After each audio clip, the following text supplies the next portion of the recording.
ZB9 news కి స్వాగతం.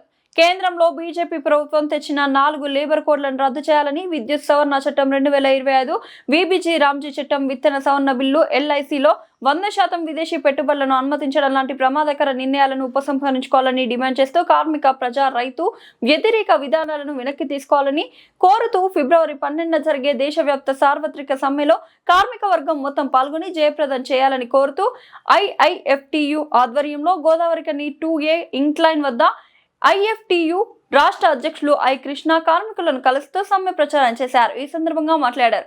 ఈ సమ్మె ప్రచార కార్యక్రమంలో IFTU రాష్ట్ర, జిల్లా నాయకులు ఈ నరేష్, ఈదునూరి రామకృష్ణ, ఐ రాజేశం, ఎస్ ప్రసాద్, ఎట్ల రవికుమార్ తదితరులు పాల్గొన్నారు. తయారు చేసుకోవడానికి వాళ్ళు ప్రయత్నం చేస్తున్నటువంటి ఈ పరిస్థితి ఉంది. దీనికి వ్యతిరేకంగా దేశంలో ఉన్నటువంటి అన్ని కార్మిక సంఘాలు కూడా ఒకటే గత 5 సంవత్సరాల నుంచి కూడా దేశవ్యాప్తంగా అనేక ఆందోళనలు, అనేక ఉద్యమాలు నిర్వహించింది. చివరికి రేపు ఫిబ్రవరి 12న దేశవ్యాప్త సమ్మెకు పిలుపునివ్వడం జరిగింది. ఒకరోజు టోకెన్ సమ్మె. మన సింగరేణిలో కూడా అనేక సమస్యలు ఉన్నాయి. సింగరేణిలో కూడా గుర్తింపు కార్మిక సంఘం కార్పొరేటివ్ అయిపోయింది. ఇవాళ ఫిబ్రవరి 12 సమ్మె అనేటువంటిది మన భవిష్యత్తుకు సంబంధించినటువంటి పాత చట్టాలు పునరుద్ధరించబడాలి. ఈ 44 చట్టాలు ఉంటేనే మన హక్కులు మనం కాపాడుకోగలుగుతాం.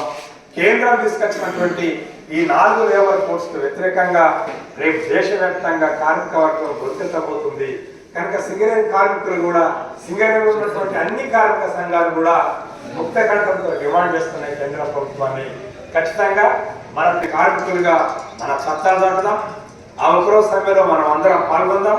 కేంద్ర ప్రభుత్వం తీసుకొచ్చినటువంటి ఈ కార్మిక వ్యతిరేక 4 లేబర్ కోడ్స్కు వ్యతిరేకంగా దేశ ప్రజలతో మనం కూడా మేమున్నాం అనేటువంటిది ఒక భరోసా ఇచ్చి ఈ ఉద్యమంలో మీరందరూ పాల్గొనడం ద్వారా మాత్రమే కేంద్రం అనుసరిస్తున్నటువంటి విధానాల్ని మనం తిప్పుకొట్టగలుగుతాం. మనం ఈ సమ్మెలో చేయనట్టయితే ఇవాళ యజమానులకు లేదా ప్రభుత్వాలకు చాలా ఉత్సాహం వస్తుంది. ఎందుకంటే మా మాటనే వింటున్నారు కార్మికులంతా, ప్రజలంతా. కనుక కార్మిక సంఘాలు ఎంత చేసినా కూడా వాళ్ళ మాట వినడం లేదనేటువంటి ఒక పరిస్థితి వచ్చేటువంటి ప్రమాదం ఉంది. కనుక మనం ఖచ్చితంగా కార్మిక సంఘాలు ఏ సంఘం చెప్పినా సరే, ఎందుకంటే యజమాన్యాలు బెదిరిస్తాయి ఆ కార్మికుని, దొంగ తీసుకుంటాయి. అట్లా ఏమైందంటే కాన్స్టిట్యూషన్లో ఉండదు, లేబర్ కోర్టుకు పోయేది, ట్రిబ్యునల్కి పోయేది, ఇప్పుడు అవన్నీ ఉండేవి కాదు. ఎందుకంటే అవన్నీ నిర్వీర్యమై ఆ డిపార్ట్మెంట్గా రద్దు చేసేటువంటిగా పరిస్థితి వచ్చేది. ఇక మన పరిస్థితిని ఎవరు చెప్పుకుంటాం?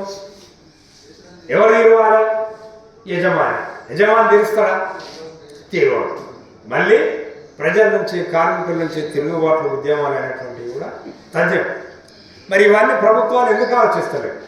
ఇవాళ పెట్టుబడిదారుల కార్పొరేట్ శక్తి ఆదాని అంబానీల యొక్క మేలు చూస్తున్నాయి తప్ప కార్మిక వర్గాన్ని కట్టుబానిసలుగా చేసి, ఒక యంత్రాల్లాగా చేసి ఇవాళ మొత్తం బానిస వ్యవస్థలాగా మార్చేటువంటి ప్రయత్నాన్ని